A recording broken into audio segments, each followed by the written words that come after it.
Hi everyone. In the previous video, I talked about the ideal of causality, and I said that the problem is that we don't observe counterfactual. So what's the second best scenario that we can draw causality is that when the treatment is randomly assigned.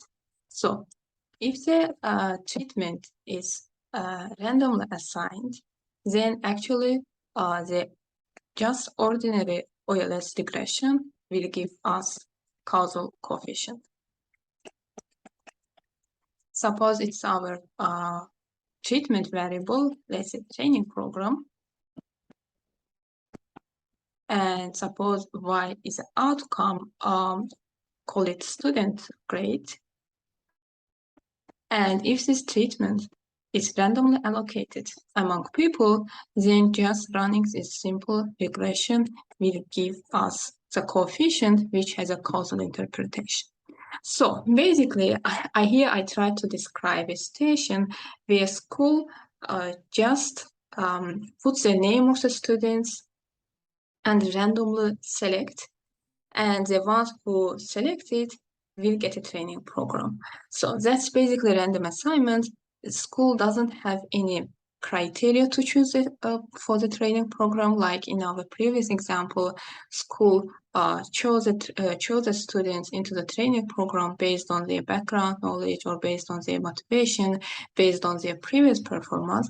But here they are just trying randomly take names, and then they just put this student in the training program.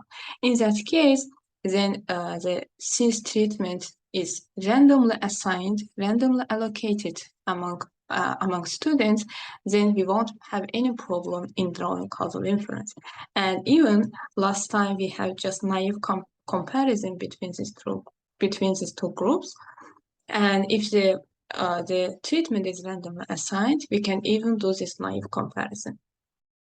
And the reason is that when we randomly assign the treatment among individuals, those background factors, like we had last time, motivation or background knowledge, they don't matter, because it's at the end of the day, this is like a probability of choosing every student is the same among all students. Doesn't matter their background knowledge or motivation. So we won't have any problem that the numbers reflect other dimension as well.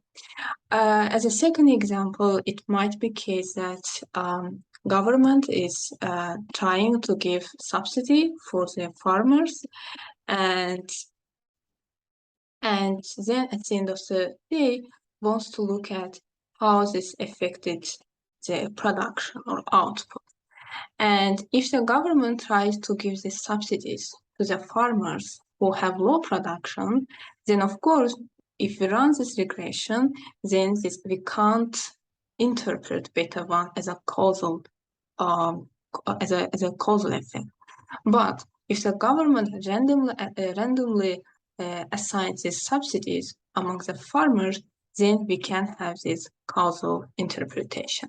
But this case doesn't happen so much in real world, because like I think about the government, instead of giving just randomly, of course, the government will decide some factors, will take into account some factors, and then decide to choose to whom to give these subsidies. Also, the same as school. School is not going to randomly select a student in the training program, but he will have some some criteria. That's why this random assignment is difficult to achieve in real world. But if it's achieved, we can easily find the causal effect. And in the next videos, then we will talk about, if it's not achieved, what are the ways still to draw this causal inference.